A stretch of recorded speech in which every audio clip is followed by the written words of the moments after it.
opisyal mula sa DPWs ang lumalapit sa amin para humingi at kumuha ng bahagi niya sa halaga ng proyekto. Ang hinihingi nilang porsyento ay hindi bababa sa 10% at umaabot pa sa 25% na naging kondisyon upang hindi maipit ang implementasyon ng kontrata. Ito ay binibigay namin sa kanila ng cash. Ang bawat transaksyon ay may karampatang voucher at ledger na nagsasaad ng mga araw at kung kailan nila ito natanggap. Ilan sa kanila ay sina Terence Calatrava, former Undersecretary of Office of the Presidential Assistant of the Visayas of the Philippines, Kong Roman Romulo of Pasig City, Kong Jojo Ang of Uswag Ilonggo Party List, Congressman Patrick Michael Vargas of Quezon City, Kong Juan Carlos Arjo Aitaide of Quezon City, Nicanor Nicky Briones of AGA Party List, Congressman Marcelino Marcy Teodoro of Marikina, Congressman Florida Robes of San Jose del Monte, Bulacan, Congressman Leandro Jesus Madroño of Romblon, Congressman Benjamin Benji Agarao Jr., Congressman Florencio Gabriel Bemnoel of Anwaray Party List, Kong Leo de Ode Tariela of Occidental Mindoro, Congressman Reynan Arrogancia of Quezon Province, Kong Marvin Rillo of Quezon City, Kong Teodoro Haresco of Aklan, Kong Antonieta Yudela of Zamboanga Sibugay, Kong Dean Asisio of Caloocan, Kong Marivic Pilar of Quezon City. 21. Mayroon ding mga kinatawa ng ilang politiko na nakikipagtakbo sa amin upang manghingi ng porsyento kapalit ng mga porsyento ng mga proyekto.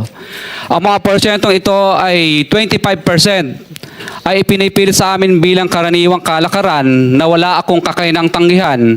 Ilan sa kanila ay sina Regional Director Eduardo Virgilio of DPWs Region 5, Director Ramon Ariola III of Unified Management UPMO, District Engineer Henry Alcantara, DPWs Bulacan First, Undersecretary Robert Bernardo, District Engineer Aristotle Ramos of DPWs Metro First, Pasig City, District Engineer Manny Bulusan of DPWs North Manila Deo, District Engineer Edgardo C. Pingol of DPWs Bulacan Subdeo, District Engineer Michael Rosaria of DPWs Quezon Second Deo. Karamihan sa mga kawani ng DPWs na nabanggit sa itaas ay paulit-ulit na binabanggit ang delivery ng pera ay para sa kaisaldi ko na dapat at least 25%.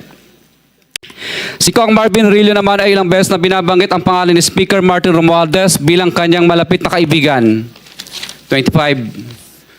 Sa tuwing umiinom kami sa Wine Story, sa BGC at sa Shangri-La Mall, sinasabi pa ni Kong Rillo na lahat ng kanyang request para sa pondo ay galing pa mismo sa unprogrammed funds at insertion na inaaprubahan ni Speaker. Ang tao ni Marvin Rillo na si Bogs Magalong ang pumupunta sa amin para kunin ang pera sa aming opisina o sa Wine Story. Si Kong Jojo Ang naman, lagi ring binabanggit sa lahat ng project sa kanya ay papondo ni Speaker at ni Saldico. Mataas ang hinihingi sa project, dagdag pa niya, hindi naman lahat ng pera ay para sa kanya, kundi para kay Speaker at kay Saldico. Sa lungsod ng Pasig naman, lumapit sa akin ang DPW's project engineer na si Angelita Garucha para kolektahin ang parte ni Kong Roman Romulo sa flood control projects noong 2022. 28, number 28. Pagdating ng 2025, si District Engineer Aristotle Ramos ang sumunod na nagpakilala na bagman ni Kong Roman Romulo kung saan 30% ang kanyang hiningi ay para kay Kong Roman Romulo. Sinabihan ko kay D.E. Ramos na masyado namang mataas, ngunit sinabi niya na walang magagawa dito dahil pondo ito galing sa unprogrammed funds at insertion galing sa taas. Sa ilang pagkakataon, ang mga politiko na personal na inabutan ng halaga ayon sa hinihingi nilang porsyento mula sa proyekto. Ang pagbabayad na ito ay hindi naman kagustuhan kundi isang hakbang na ginawa namin dahil sa matinding panggigipit.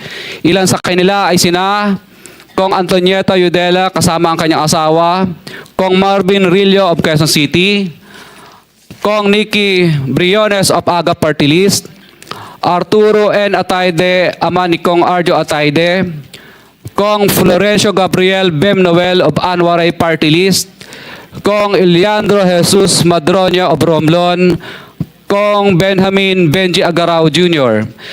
Bagamat naging matinding pagsubok ang kabawasan ng pondo na nakalaan sa proyekto, pilit at matapat naming sinusunod ang bawat espesifikasyon na nakasaad sa Program of Works na nakasaad sa proyekto ng DPWH.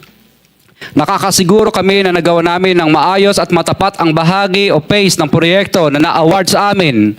Sa katunayan, hindi kami mababayaran ng DPWH kung hindi ito dumaan at pumasa sa maraming material testing na naaayon sa design ng DPWH.